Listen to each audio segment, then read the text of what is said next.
যে আবার ওই মাস পাওয়ার তৌফিক দান করছেন, যে আবার ওই দোয়া পড়ার সুযোগ আসছে।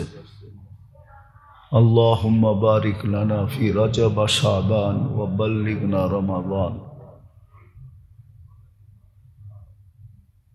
মেরাজের মাস রজব মাস বড় তাৎপর্যময় মাস। যে 4 মাসের ভিতরে আল্লাহ নিষেধ করছিলেন আমাদেরকে, ফালা তুযালিমু ফিহিন্না আনফুসাকুম। কোরআনের মাধ্যমে আল্লাহ আমাদেরকে সতর্ক করছিলেন যে কমসে কম 4 মাস নিজেকে গুনার থেকে বিরত রাখো। এরকম কিছু করো না যেটা তোমার উপরে জুলুম হিসাবে সাব্যস্ত হয় বা জুলুম হিসাবে গণ্য হয় বা জুলুম হিসাবে লেখা হয়। বিদায় ওই মাস আবার আল্লাহ আমাদেরকে পাওয়ায় দিছেন। এরপরেই শাবান শুরু হবে, এরপরেই আল্লাহ বাঁচাইলে রমজান শুরু হবে। তো এটা আল্লাহর ইহসান। আর ইহসানকে যে মূল্যায়ন করে নেয়ামতও বলা যায় যে আল্লাহর নেয়ামত। এটা নেয়ামতকে যে মূল্যায়ন করে আল্লাহর ঘোষণা, লাইন শাকারতুম লাযীদান্নাকুম। নেয়ামতের শুকরিয়া আদায় করলে আল্লাহ বাড়ায় দেয়, এতে কোনো সন্দেহ নাই। আহলু শুকরি আহলু জিয়াদাতি, শুকরিয়া যে আদায় করবে তাকে আল্লাহ বরকত দিবে বা বাড়ায়া দিবে, এটাই আল্লাহর সিদ্ধান্ত। এই জন্য আল্লাহর ইহসান। এমনি তো 24 ঘন্টাই জীবিত আছি বিদায় আল্লাহর ইহসান। সুযোগ আমার সাথে কাজ করতেছে। সময় পাওয়া মানে সুযোগ পাওয়া, হায়াত পাওয়া মানে সুযোগ পাওয়া। কণ্ঠনালীতে রু আসার পূর্ব মুহূর্ত পর্যন্ত সুযোগ আমাদের সাথে আছে। ইচ্ছা করলে আল্লাহকে মানায় নেওয়া যায়। আর আল্লাহর গ্যারান্টিও আছে, তুমি যদি আমাকে মানাইতে চাও তাহলে কণ্ঠনালীতে রু আসার পূর্ব মুহূর্ত পর্যন্ত তুমি আমাকে ইচ্ছা করলে মানায় নিতে পারবে। দুনিয়ার এরকম খোলা গ্যারান্টি কোনো সরকারও দেয় না, কোনো রাজা বাদশাহও দেয় না।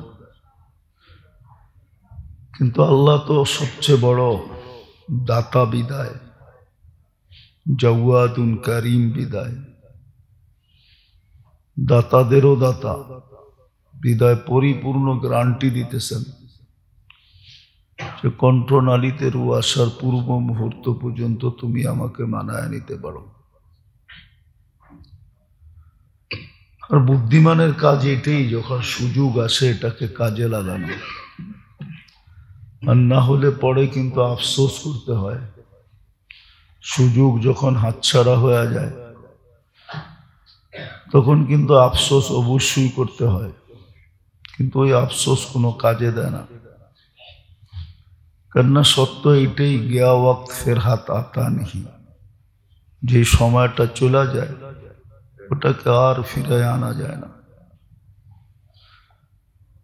এটাই চিরাচরিত সত্য যে যেই সময়টা চলে যায় ওটাকে আর হাতে আনা যায় না। যৌবন চলে গেলে আর ফিরে পাওয়া যায় না।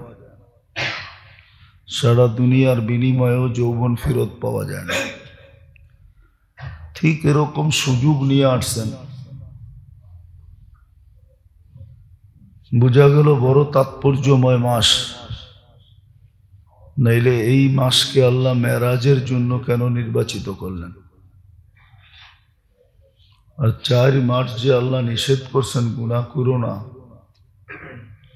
এটা প্রথম মাস। তারপরের 3টা একাধারে, জিকাদা, জিলহজ্জা, মুহররম, এই মাসকে আল্লাহ নির্বাচিত করছেন মেরাজের জন্য। আর উর্দু জগতে যা কিছু আছে সব এই মাসেই বন্ধুকে নিয়ে দেখাইছিলেন। মেরাজে নিয়ে যাওয়ার উদ্দেশ্য এটাই ছিল যে সবাই শুইনা বলে আপনি দেখা বলেন। বিদায় সব কিছু দেখায়া তারপরে আমাদের সামনে উপস্থাপন করছেন। উর্দু জগতের যত কিছু আছে, জান্নাত জাহান্নাম, উর্দু জগতের বর্ডার যেখানে সিদরাতুল মুনতাহা ছিল ওটা পর্যন্ত দেখাইছেন। যেখানে কোনো সৃষ্টির যাওয়ার কোনো সুযোগ নাই, জিবরিল আলাইহিস সালাম পর্যন্ত সিদরাতুল মুনতাহা পর্যন্ত গেছেন। তারপরে বলছেন আমার কাছে বিষাও নাই, অনুমতিও নাই, আবার শরীরে ফিটনেসও নাই যে আমি আর আগে যেতে পারি। অথচ রাসূলুল্লাহ সাল্লাল্লাহু আলাইহি ওয়াসাল্লাম এর আগে ভেদ করে আরশ পর্যন্ত গেছেন। আফসোস তো এখানেই, তোহফা হিসাবে, পুরস্কার হিসাবে উম্মত যেন আল্লাহর সাথে ডেলি জিয়ারত করতে পারে, সাক্ষাৎ করতে পারে, নামাজ পুরস্কার হিসাবে দিছিলেন। মুসা আলাইহিস সালাম আল্লাহর সাথে কথা বলতেন, শোনার পরে আমাদের দিলে আফসোস ছিল যে উনি কথা বলতেন, আমি যদি বলতে পারতাম। ওই আফসোসকে পর্যন্ত দূর করায়া দিছেন। নামাজ আল্লাহর সাথে কথা বলা ছিল। যদি নামাজ না থাকতো, কথা বলার সুযোগ না হইতো, তাহলে আমাদের দিলে আফসোস থেকে যেত যে এত বড় নবীর উম্মত হইলাম। মুসা আলাইহিস সালাম তো আল্লাহর সাথে কথা বললেন, আমরা বলতে পারলাম না। আমাদের এই আক্ষেপটা পর্যন্ত আল্লাহ দূর করে দিয়েছেন নামাজের মাধ্যমে। মুসল্লি ইউনাজি রব্বা। কিন্তু 90% মুসলমানই তো নামাজ পড়ে না। এই অনুভূতি তার ভিতরে নাই যে আল্লাহ এত বড় সুযোগ করে দিলেন, আমি কাজে লাগাই। কিন্তু উম্মতের ভিতরে তো এটার বোধ শক্তি নাই, বোধ শক্তি হারায় গেছে। এই বোধ উম্মতের ভিতরে নাই, অনুভূতি নাই, আগ্রহ উদ্দীপনা নাই। এটা যে বিরাট বড় রত্ন বা দৌলত, বিরাট বড় এক সুযোগ, বিরাট বড় এক পাওয়া, এটার ভিতরে আরেকটা জিনিসও লুকায়িত ছিল। সত্য এটাই যে আল্লাহ নিজের সাথে কথা বলার যে একটা সুযোগ করে দেন, তাকে আল্লাহ কখনো শাস্তি দিতে চান না। এই জন্য ঘোষণাই আছে, নামাজিকে আল্লাহ শাস্তি দেন না। অনেকদিন আগে বলছিলাম, আবারও বলতে চাই, এই উম্মত দোজখে গেলেও 3 জায়গায় আগুন লাগবে না। পায়ে লাগবে না, হাতে লাগবে না, চেহারায় লাগবে না। আর এটার কারণও বলছেন, কেননা যেই অঙ্গ উজুতে ব্যবহার হয়েছে, হাতে উজুতে ব্যবহার হয়েছে, হাতে আগুন লাগবে না। পাও মসজিদের দিকে হাইটা গেছে, এই জন্য আগুন লাগবে না। চেহারা আল্লাহর কুদরতি পায়ে লাগছে, এই জন্য চেহারায় আগুন লাগবে না। 3 জায়গায় ছাড়া বাকি সব জায়গায় আগুন লাগায় দিতে বলবে। এই উম্মত দোজখে গেলেও চেহারা কালো হবে না, দুযোগীদের চেহারা কালো হবে, এই উম্মতের চেহারা কালো হবে না। বুঝাই যাবে, পার্সোনালিটি যেটাকে বলে, বুঝাই যাবে এটা উম্মতে মুহাম্মাদি। তো যেটা বুঝাইতেছিলাম যে 1 বছর পরে আল্লাহ আবার পাওয়ায় দিছেন রজব,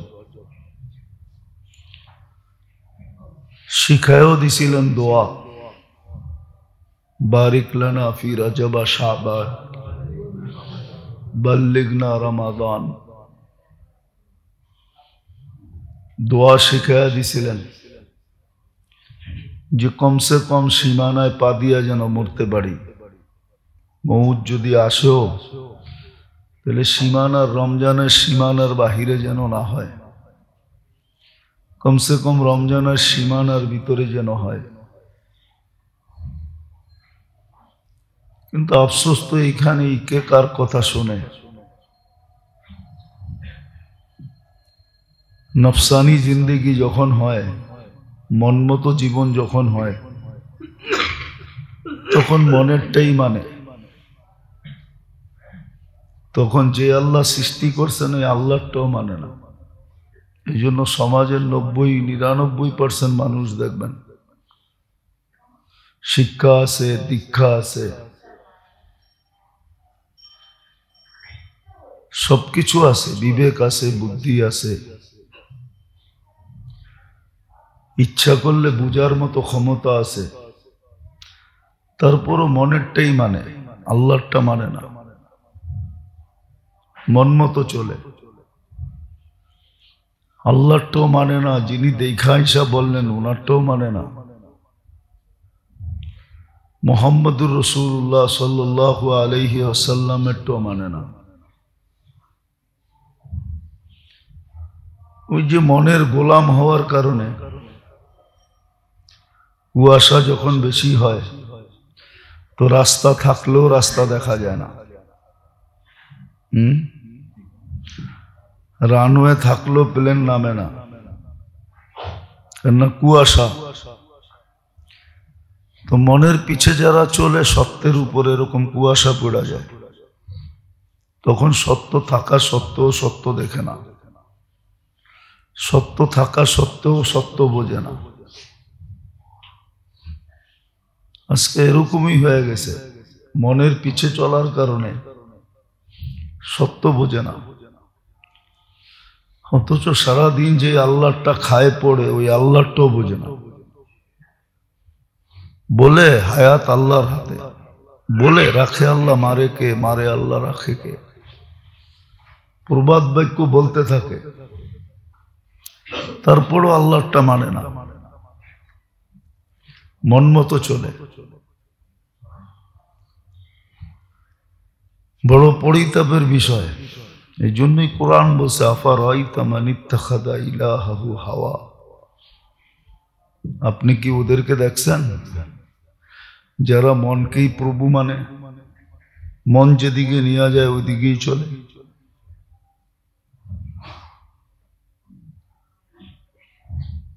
আপনি একটা কথা চিন্তা করেন, যারা মডেলিং করে সৌন্দর্য দিয়েই তো মডেল হয়, ঠিক না? সুন্দর না হইলে তো মডেল হওয়া যায় না। হওয়া যায়? না আপনি গেলেই আপনাকে মডেলিং বানাবে? দিবে? সেলিব্রিটি হতে হলে তো কিছু লাগে, ঠিক না? গঠন লাগে, চেহারা লাগে, ঠিক না? হাট্টা কাট্টা হইতে হয়, ঠিক না? রং স্ট্রং হইতে হয়। কিন্তু আপনি বলেন ওটা কে দিছে? হ্যাঁ, আল্লাহ দিছে। কিন্তু ও আল্লাহটা মানে না। এটাই তো কোরআন বলছে অন্ধ। লাহুম কুলুবুন লা ইয়াফকাহুনা বিহা। দিল দিছিলাম বুঝার জন্য। লাহুম আযানুন লা ইয়াসমাউনা বিহা। কান দিছিলাম হক শোনার জন্য। লাহুম আয়ুনুন লা ইবসিরুনা বিহা। চক্ষু দিছিলাম কুদরত দেখার জন্য। কুদরত দেখার জন্য। সমস্ত কালার উঠানো যায়, কাপড়ে যতই কালার থাকুক, এটা তো ডাইং ফ্যাক্টরি কালার করছে, ঠিক না? আবার কেমিক্যাল দিলে উঠা যায়, ঠিক না? গোলাপের রং কি কোনো কেমিক্যাল দিয়ে উঠাইতে পারবেন? পাতার রং পারবেন না কেন? এটা কোন কেমিক্যাল, আল্লাহ কোন কেমিক্যাল দিয়ে কালার করলো? চোখ দিছিল কুদরত দেখার জন্য, কিন্তু কুদরত তো দেখে না যে এত বড় আসমান কি করে দাঁড়া করায় রাখলো। আমাদের দুনিয়াটাও তো মহাশূন্যে বাসমান, ঠিক না? না বাসমান না? হ্যাঁ, তো মহাশূন্য এটা বাইসা আছে কি করে? আমাদের দুনিয়াটাও তো মহাশূন্যে বাসমান। চোখ দিছিল কুদরত দেখার জন্য, দেখে না। যদি দেখতো তাহলে মন চাহি জীবন থেকে বাহির হওয়া যেত।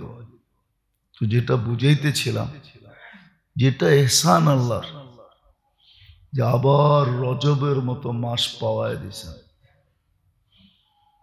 মেরাজের মাস আবার পাওয়ায় দিছে। যে মেরাজ হওয়ার কারণে সমস্ত ঊর্ধ্ব জগতের তথ্য আমাদের সামনে চলে আসছে। মেরাজ যদি না হইতো তাহলে ঊর্ধ্ব জগতের তথ্য আমাদের কাছে আসতো না। বিজ্ঞানের কাছে আর কি ছাতার তথ্য আছে? হোবল আর কতটুকু দেখায়? হোবল চিনেন? হোবল চিনেন? হোবল চিনেন তো না? নাসার দূরবীন, পাওয়ারফুল দূরবীন, ওটা দিয়ে সৌরজগৎ দেখে। ওটা আর কতটুক দেখে? আল্লাহর রসুল তো আরশ পর্যন্ত দেখা এসা বলছে, আরশের নিচেরটা দেখা এসা বলছে, ওই সমুদ্র দেখা এসা বলছে যেটার ভিতরে আল্লাহর আরশ 8 ফেরেশতা কাঁধে করে দাঁড়ায় আছে, ওটা দেখা বলছে। সত্য এটা। ওই নূরের জগৎ দেখা আসছেন যেখানে আল্লাহ আছেন। ওয়াস্তাওয়া আলাল আরশ, নূর আর নূরের পর্দা সব সরায়া দিয়ে বন্ধুকে উঠায় পাশে বসাইছিলেন। জান্নাত জাহান্নাম দেখা ঈসা আমাদেরকে বলছেন যে জাহান্নাম কি, জান্নাত কি। কিন্তু ওই যে বললাম না, মনের পিছে চলে বিদায়। অথচ যেই মনটার পিছনে চলে ওই মনটাও তো আল্লাহ বানাইছে না? আল্লাহ বানায় নাই না? আমরা বাজার থেকে কিনা ফিট করছি? ওই মনটাও তো আল্লাহ বানাইছে। ওই আল্লাহটা মানে না। কেমন অন্ধ হওয়া হইছি আমরা। এটাই তো কোরআন বলছে, ওমান আরাদা আন যিকরি ফাইন্না লাহু মাঈশাতান দানকা ওয়া নাহশুরুহু ইয়াওমাল কিয়ামাতি আমা ক্বালা রাব্বি লিমা হাশারতানি আমা ওয়া ক্বাদ কুনতু বাসীরা ক্বালা কাযালিকা আতাতকা আয়াতুনা ফানাসীতাহা কাযালিকাল ইয়াওমা তুনসা। কোরআন তো এটাই সুস্পষ্ট বুঝাইছে। চক্ষু তো দিছিলাম তোমাকে কুদরত দেখতে, কুদরত তো দেখো না। এই জন্যই তো আয়না দেখা দোয়া আছে, আল্লাহুম্মা হাসসানতা খালকি ফাহাসসিন খুলুকি। আল্লাহ, পানির ভিতরে এত সুন্দর রূপটা কেমনে বানাইলা? বাহ্যিক যখন বানায়া দিছো তো ভিতরটাও এরম বানায়া দাও। চক্ষু দিছিলেন তো কুদরত দেখতে, কান দিছিলেন আল্লাহ আল্লাহ রসুলের কথা শুনতে, দিল দিছিলেন এটা নিয়ে চিন্তা করতে। এই জন্যই তো এত বড় সওয়াব রাখছিলেন, লা তাফাক্কুরু সাআ খায়রুম মিন ইবাদাতি 60 আও 70 সানা। 60-70 বছরের ইবাদতের চেয়ে বেশি সওয়াব মিলতো যদি চিন্তা করতাম। দিল দিছিলেন হক চিন্তা করার জন্য, সঠিক চিন্তা করার জন্য। কান দিছিলেন আল্লাহ আল্লাহ রসুলের কথা শোনার জন্য। চক্ষু দিছিলেন কুদরত দেখার জন্য, দেখে তো না। এই জন্যই তো কোরআন বলে তুমি আন্ধা, চলে মনের পিছে। সুযোগ আসে আর যায়, কোনো কাজে লাগায় না। তো এই মাসেই মেরাজ ছিলেন, সব দেখা দেখা এসা বলছেন। কোন গুনার কি শাস্তি হবে এটাও বলছেন, যে কোন গুনার দ্বারা দোজগে কিরকম রকমের শাস্তি হবে। শুধু বলেন না, এই চিন্তায় সারা জীবন চোখের পানি জড়াইছেন, 23 বছর চোখের পানি জড়াইছেন। মুদ্দাসসির নাজিল হওয়ার থেকে চোখের পানি শুরু।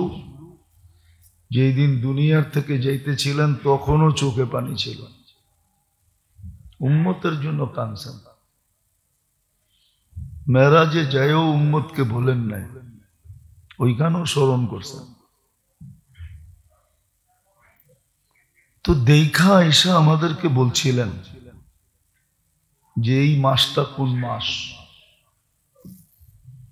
আবার আল্লাহ হুকুমও দিছিলেন, ফালা তুযালিমু ফীহিন্না আনফুসাকুম,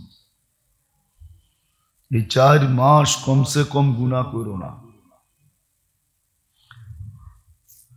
এই 4 মাস যদি না করো, তাহলে 8 মাসের করা গুনাহ যদি হয়েও গেল, তাহলে এটা এতটুকু ক্ষতি করবে না, এই 4 মাস করার দ্বারা যেই ক্ষতি করবে। আফসোস তো এখানে, যেখানে অজ্ঞতার যুগ ছিল, জাহেলিয়তের যুগ ছিল, ওই সময়ও মানুষ এই 4 মাসকে মানতেন। এই জন্য হাদিসে আছে, বাহরাইনওয়ালারা আল্লাহ রসুলের কাছে আসতে পারতেন না। বাহরাইনওয়ালারা ছিল ওয়াফদে আবদে কাইস বলা হইতো ওনাদেরকে। আবদে কাইস সর্দারের নামে নামকরণ ছিল, সর্দার শাসিত ছিল বাহরাইন। মদিনা মুনাওয়ারায় আসতে হলে কবিলায় মজর ছিল, গোত্র, এদের সাথে এদের দ্বন্দ্ব ছিল, সামুদ্রিক দ্বন্দ্ব। কেননা দাম্মাম আর বাহরাইনের মধ্যখানে সমুদ্র আছে, 27 কিলোমিটারের সমুদ্র। সামুদ্রিক দ্বন্দ্ব ছিল, তারা এই পারে আসতে পারত না, হাসলেই জবা করত। কবিলায় মজার খুব পাওয়ারফুল ছিল, কিন্তু এই 4 মাস যুদ্ধ বন্ধ থাকতো, কেউ কাউকে কিছু বলতো না। কেননা ওই যুগও মানত আশুরে হরুম বলে এক হারাম মাস, ঝগড়া বিবাদ বন্ধ, হত্যা সত্তা বন্ধ, হারাম মাস হিসাবে ওই অজ্ঞতার যুগের মানুষ মানত।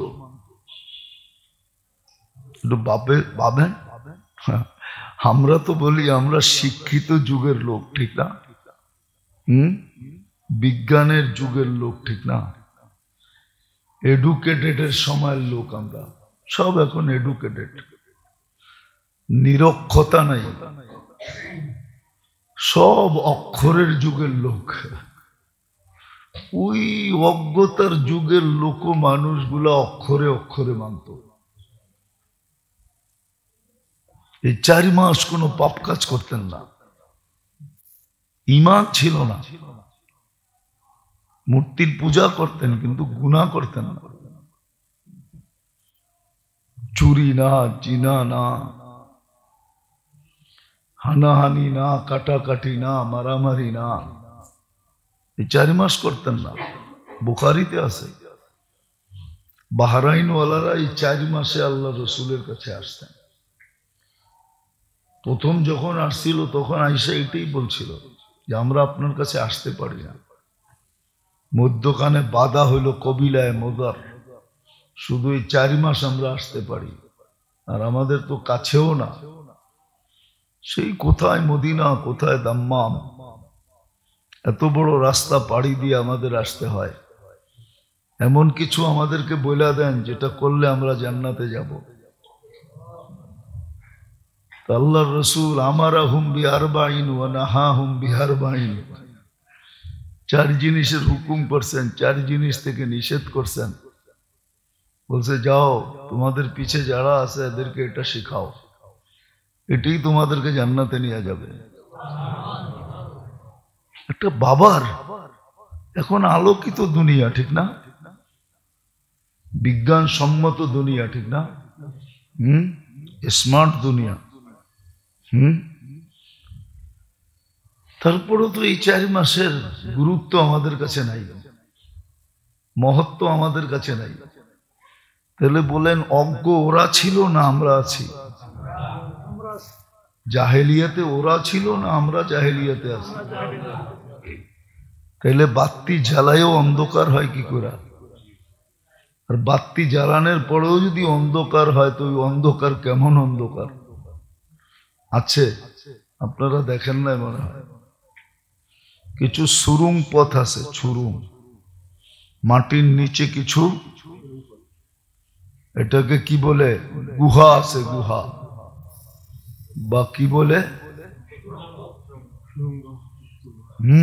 যেরকম বানাইছে হামাসালারা, এটারে কি বলে, ক্যানেল, মাটির নিচে।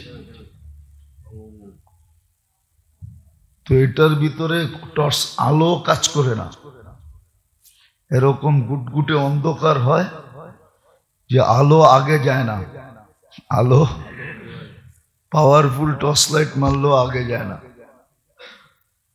তো আমরা আজকে আলোকিত, কিন্তু আলো ছড়ায় না।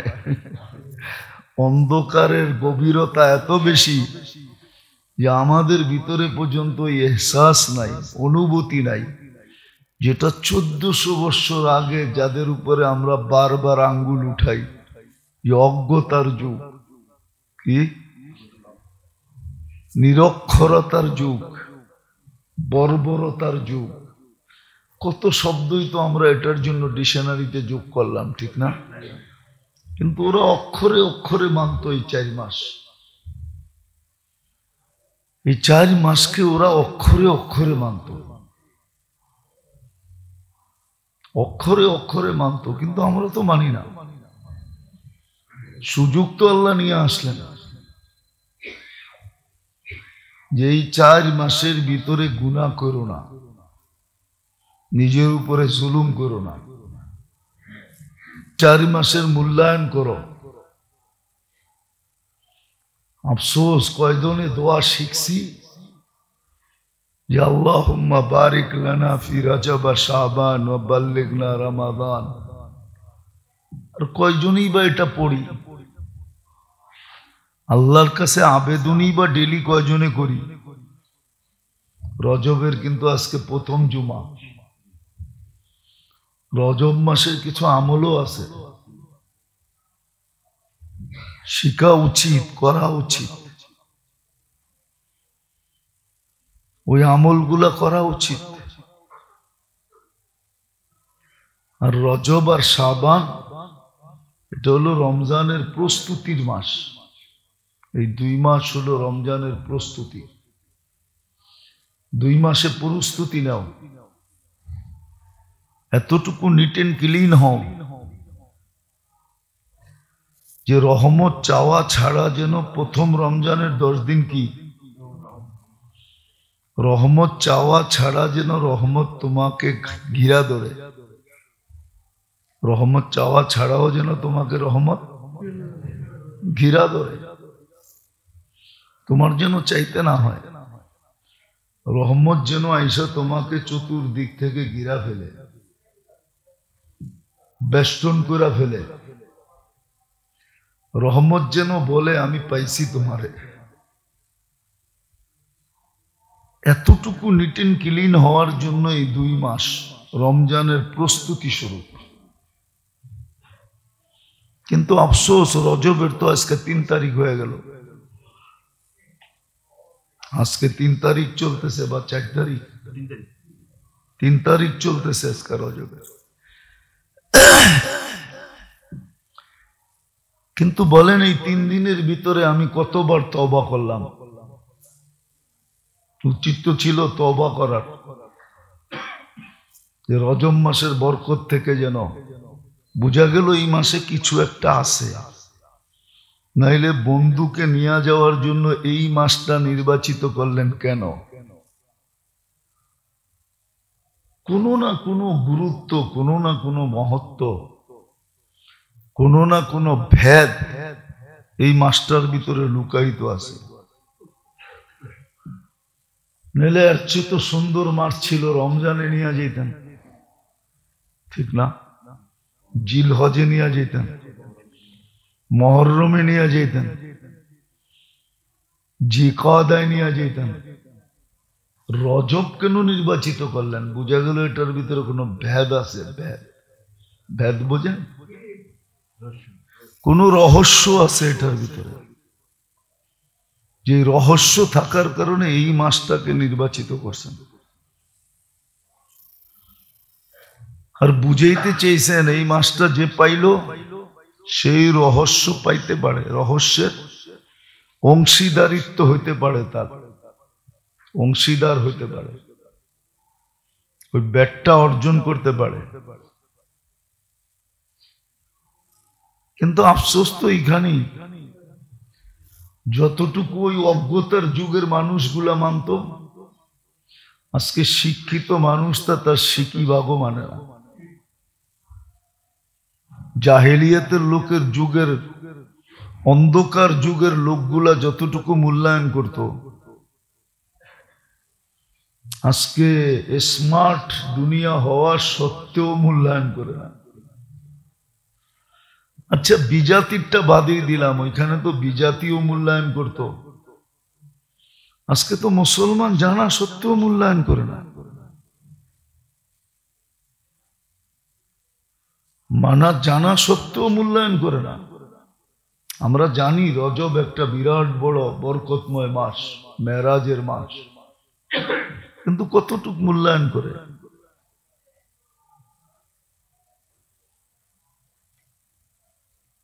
আসলে তো সত্য এটাই, মুসলমানের দুরবস্থার কারণ তো এটাই,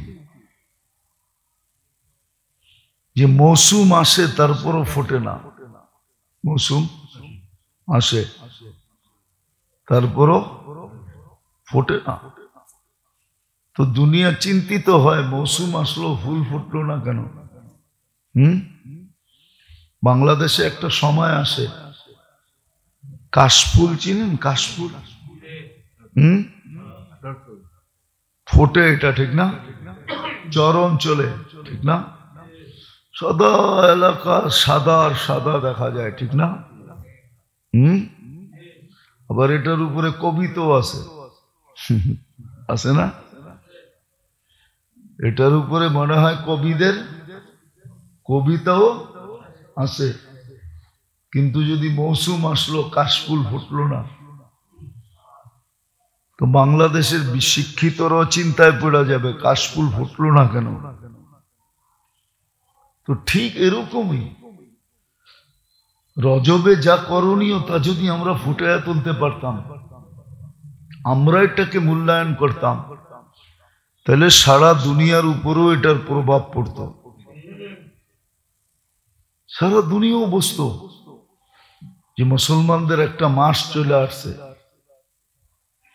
দেখো, ওই সমাজে কোনো জুলুম নাই, কোনো চুরি নাই, কোনো ডাকাতি নাই, কোনো চিন্তাই নাই, কোনো গুনাহ নাই, কেউ গুনাহ করে না। সবাই 24 ঘন্টা ইবাদতে লেগে আছে, ওই ভেদকে তালাশ করতেছে। এটার প্রভাব কিন্তু পড়তো।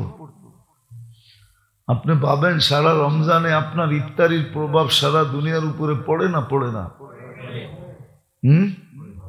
কেন? আমরা ইফতারি সাজায় গুছায় করি দিকি তো পড়ে। আর যদি লুকায় লুকায় করতাম, পড়তো? মক্কা মদিনার ইফতারির প্রভাব সারা দুনিয়ার পড়ে। এক সময় ছিল না, এখন আছে। এখন ইফতারির জন্য আমেরিকা তো মানুষ অপেক্ষা করে, কানাডায়ও করে, সারা দুনিয়ার বহু দেশে ইফতারির জন্য মানুষ অপেক্ষা করে, জিজ্ঞাসা করে তোমাদের রমজান কবে আসবে, আবার রাস্তায় কবে ইফতারি লাগাইবা। রোজা না থাকলেও ওরা আইটেম দেখা টাইনা আইসা বসা পড়ে। মুসলমান নিষেধ করে না, আরো ডাইকা ডাইকা বলে খাও, কেন ওদের দেশে তো ফাও খাওয়ানোর কোনো সিস্টেম নাই। স্বামী স্ত্রীর বিল দেয় না, স্ত্রী স্বামীর বিল দেয় না। যেইভাবে করার দরকার ছিল ওইভাবে আমরা করতে পারি না। পারলে এটার প্রভাব পড়তো, এটার প্রভাব পড়তো সারা দুনিয়ায়।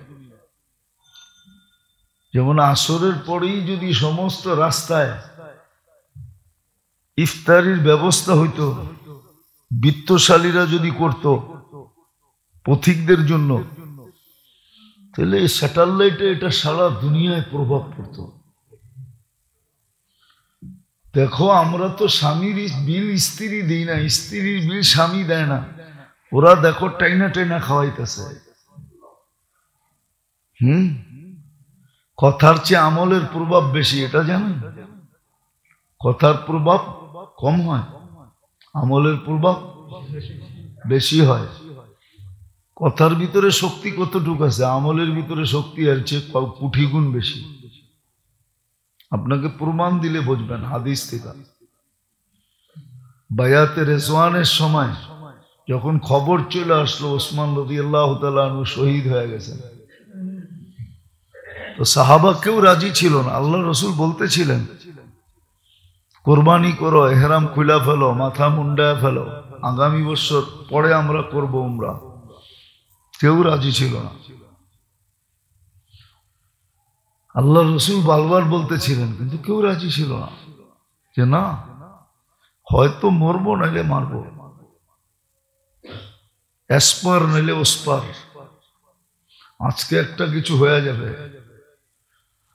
আম্মা জান আল্লাহ রসুলকে বুদ্ধি দিছেন, ইয়া রসুল আল্লাহ, আপনি বলার দরকারটা কি, আপনি মাথা মুন্ডান, আপনি আগে এহরাম খোলেন, আপনি আগে কোরবানি করেন। আল্লাহর রসুল যখন করা শুরু করছে, তো দেখা সাহাবায়ে কেরাম সবাই শুরু করছে। বোঝা গেল কথার চেয়ে আমলের শক্তি বেশি। আমাদের কাছে ওই জিনিস ছিল। আজকে যদি রজব মাসে যেইভাবে মুসলমানের চলার কথা, মুসলিম বিশ্ব যদি এই দৃশ্য দেখাইতে পারত, তাহলে কসম খোদা সারা দুনিয়া প্রভাবান্বিত হতো, সারা দুনিয়ার উপরে এটার প্রভাব পড়ত, সারা দুনিয়ার উপরে এটার আসর হইতো, ক্রিয়া হইতো। সারা দুনিয়া মুসলমানের দিকে আকৃষ্ট ছিল, হইতো। কেননা ইসলাম তো ওই জিনিস আমরা ফুটাইতে পারি না।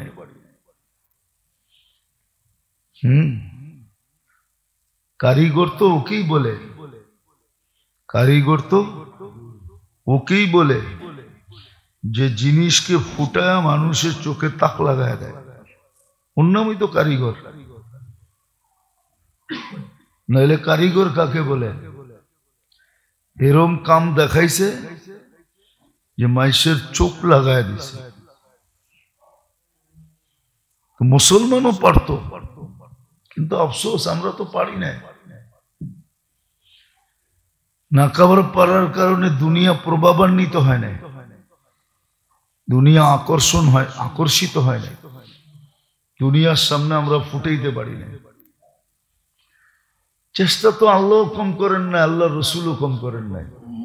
চেষ্টা তো দুইজনে করছেন, সাধ্য অনুযায়ী করছেন, বরং সাধ্যের বাহিরে করছেন। আর কত বুঝাবে, কোন ভঙ্গি দিয়ে বুঝাবে? দোয়া শিখাইলেন, আমল শিখাইলেন, কোরা পর্যন্ত দেখাইলেন, দেখা ঈশা সব বললেন, কোথায় কি রাখা আছে সব বলছেন, কোন নবীর সাথে কোথায় দেখা হয়েছে কোন নবী আমাদেরকে কি মেসেজ দিছেন? মেসেজ দিছেন। ফেরেশতারা পর্যন্ত মেসেজ দিছে যে আপনার উম্মতকে বললেন বেশি বেশি শিঙা লাগায় যেন, হেজামা বলে যাকে, আপনার উম্মতকে বললেন শিঙা যেন লাগায়। আগে ছিল আমাদের দেশে প্রচলন, শিঙা লাগানোর খুব প্রচলন ছিল। ওটা গরুর মহিষের শিং দিয়া লাগাইত, ওটাই পারফেক্ট শিঙা ছিল। এখন বাইরে গেছে ডিজিটাল, মেশিন দিয়া টাইনা আনে। ফেরেশতারা পর্যন্ত আমাদেরকে মেসেজ দিছেন। এই জন্য আল্লাহ রসুল শিঙা লাগাইতেন প্রতি মাসে, সপ্তাহে। বলতেন আপনার উম্মত যেন শিঙা লাগায় বেশি বেশি। এক এক নবী এক এক মেসেজ আমাদেরকে দিচ্ছেন। আফসোস তো এটাই, কে মানে?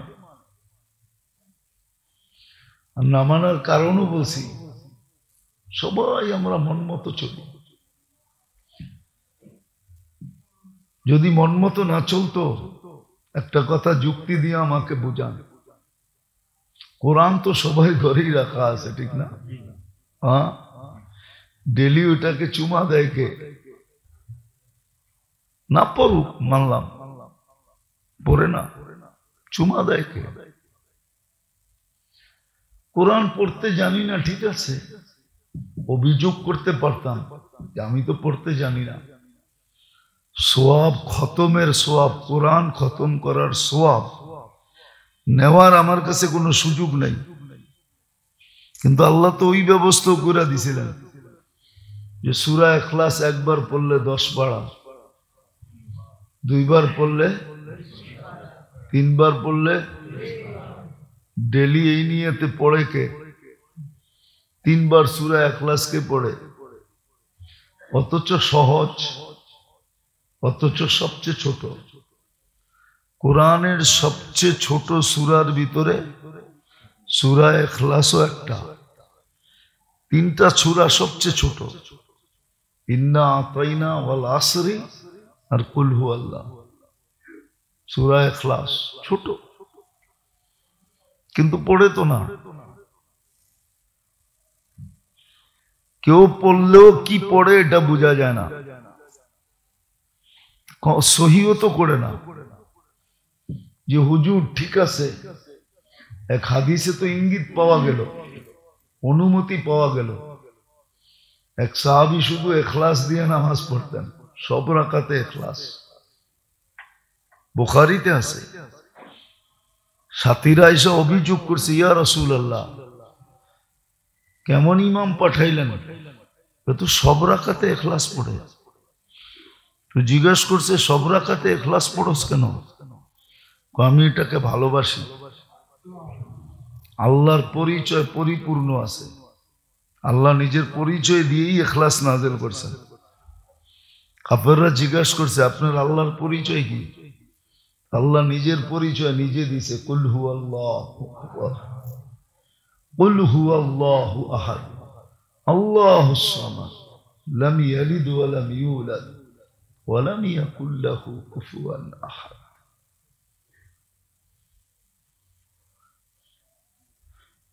তো ইঙ্গিত তো ছিল, আপনিও প্রত্যেক রাকাতে এরকম মোহাব্বত করে পড়তে পারেন, ইঙ্গিত আছে। আল্লাহ রসুল বলছে ঠিক আছে পড়তে থাক। আবার সুসংবাদও শুনে দিয়েছেন, তোর জানা যায় 70,000 ফেরেশতা আসবে।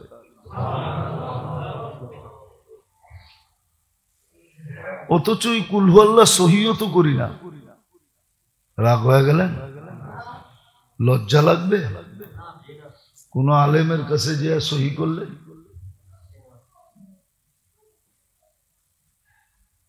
হ্যাঁ,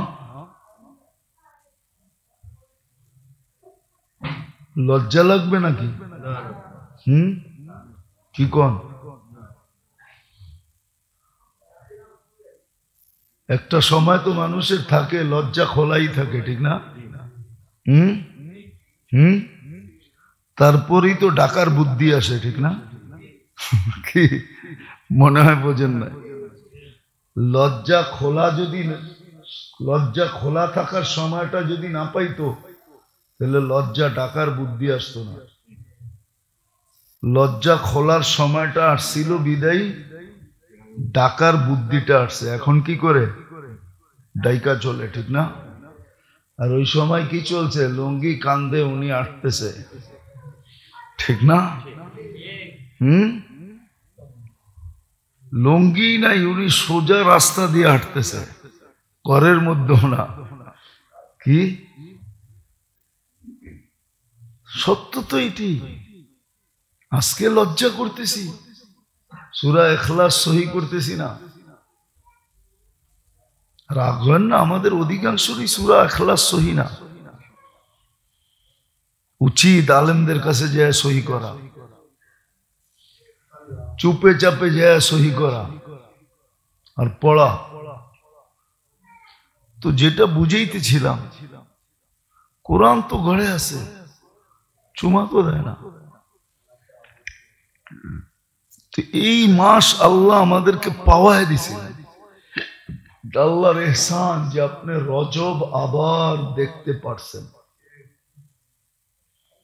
আবার ওই দোয়া পড়ার সুযোগ আসছে, বারিক লানা ফি রজব শাবান ওয়া বাল্লিগনা রমাদান।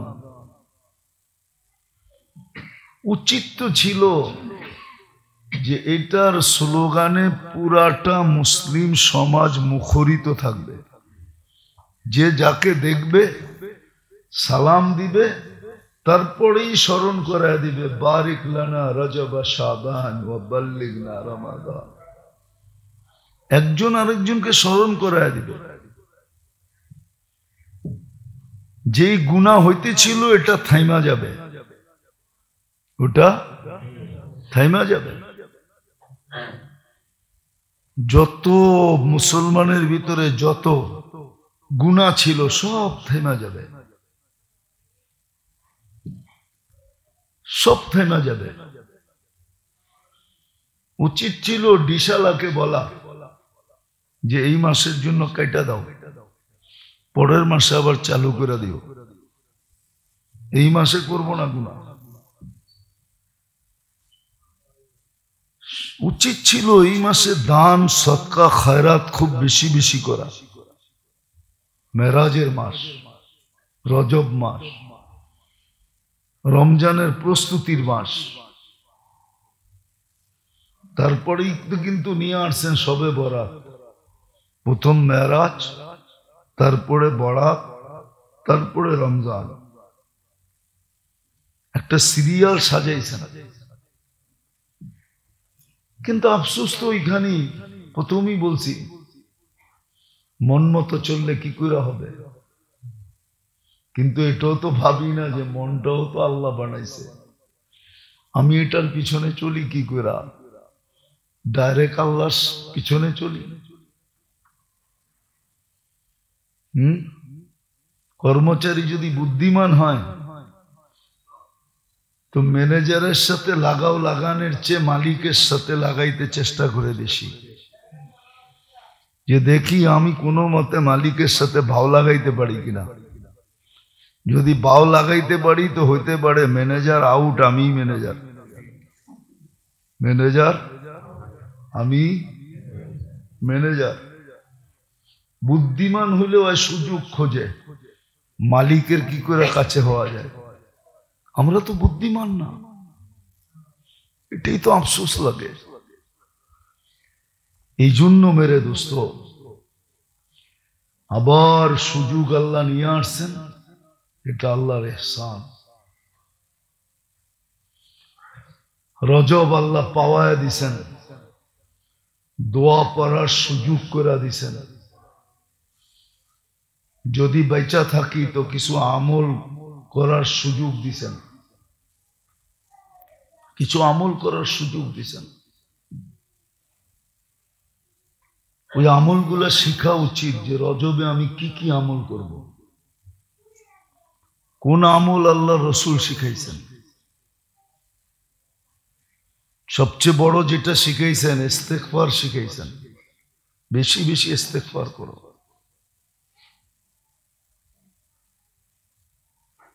বেশি বেশি আল্লাহর বরকত চাও।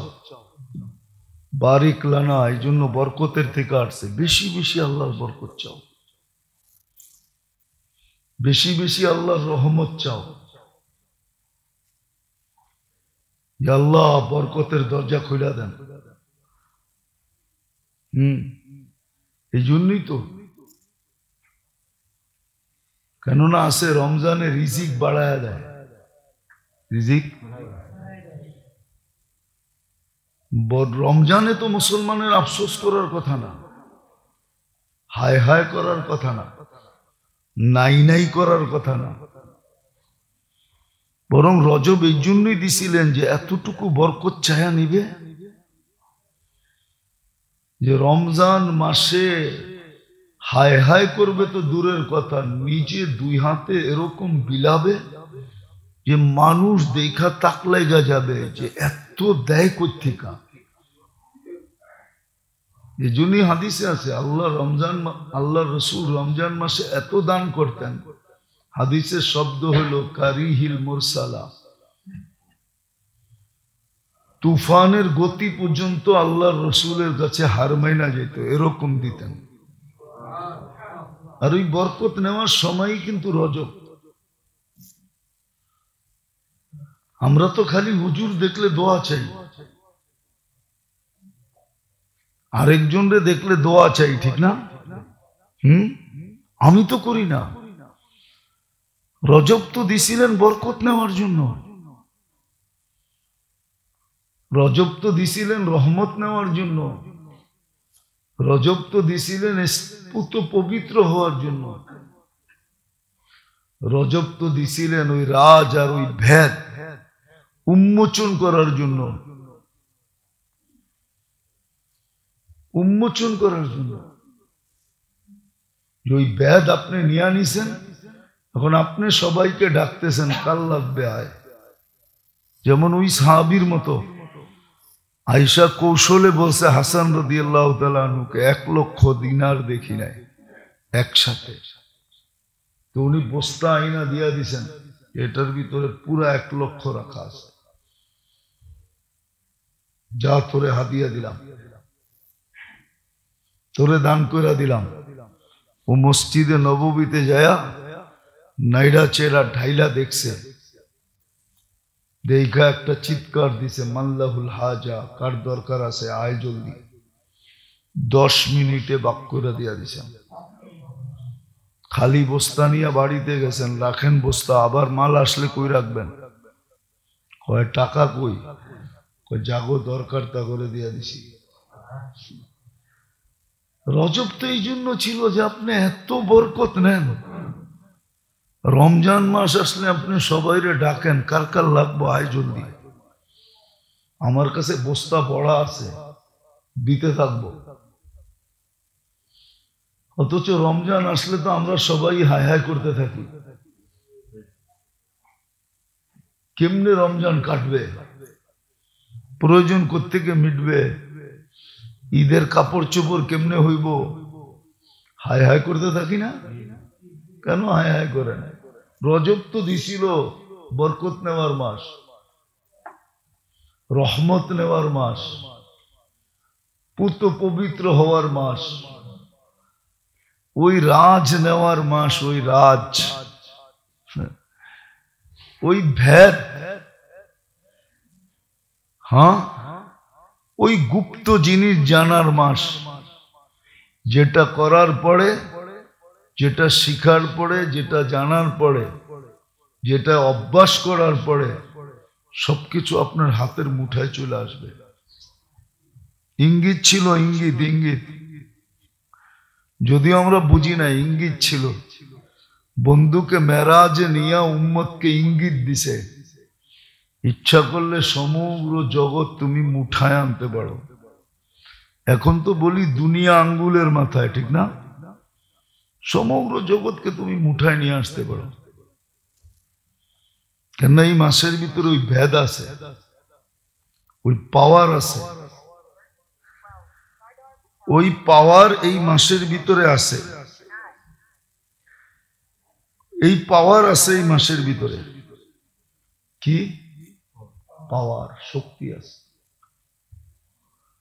কিছু সময় থাকে, কিছু সময় থাকে। বলেন তো প্লেন রাত্রে ওড়ে বেশি না দিনে ওড়ে বেশি? কেন কেন রাত্রে ওড়ে বেশি?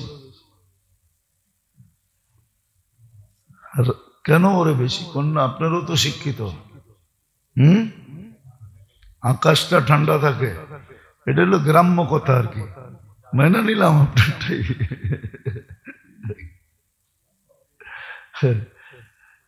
হাদিসে একটা ইঙ্গিত আছে, রাত্রে আল্লাহ পাক রাস্তাকে কি করে দেয়?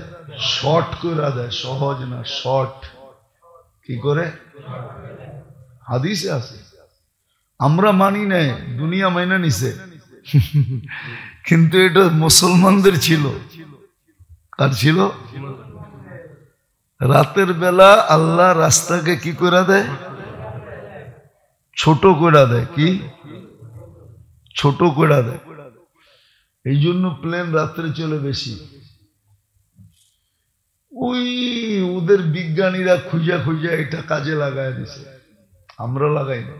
আমরা দেখি, মাঝে মাঝে দেখি দিনের সফর লম্বা হয়ে যায়, রাত্রের সফর শর্ট হয়।